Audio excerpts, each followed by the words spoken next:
Peshawar high court ने बुशरा बीबी को हिफाजती जमानत मंजूर कर ली। अदालत का 14 रोज तक बुशरा बीबी को किसी मुकदमे में गिरफ्तार न करने का हुक्म। बानी पीटीआई से मुताल्लिक अरकान कांग्रेस का खत अमरीकी सदर को मौसूल हो गया। मुनासिब वक्त पर खत का जवाब दिया जाएगा।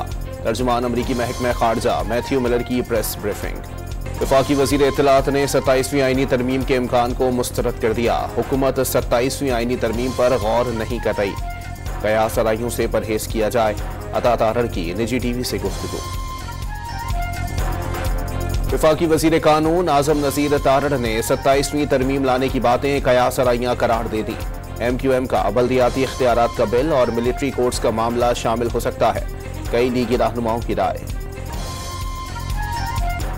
वजीर आजम शहबाज शरीफ रियाज इन्वेस्टमेंट फोरम में शिरकत के लिए आज सऊदी अरब रवाना होंगे। वजीर आजम 31 अक्टूबर को कतर, 11 नवंबर को आजरबाईजान भी जाएंगे। नून लीग के सदर नवाज शरीफ निजी दौरे पर लंदन से अमरीका पहुंच गए। साबिक वजीर आजम वाशिंगटन DC में 2 दिन कयाम के बाद न्यूयॉर्क जाएंगे।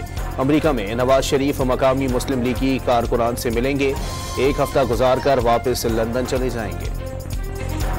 सुप्रीम कोर्ट बार के सालाना इंतखाबात के लिए पोलिंग जारी। 5 नशिस्तों पर 17 उम्मीदवार आमने सामने। 4000 से ज्यादा वोटर्स हक राय दही इस्तेमाल करेंगे। मानसेहरा में हजारा मोटरवे पर बस उलटने से 5 अफराद जाँ बहक और 4 जख्मी हो गए। फिसलन के बाइस हादसा पेश आया। बदकिस्मत बस गिलगित से पिंडी जा रही थी। और दुनिया के आलूदा तरीन शहरों की फहरिस्त में लाहौर आज भी पहले नंबर पर। Air quality index 366 record.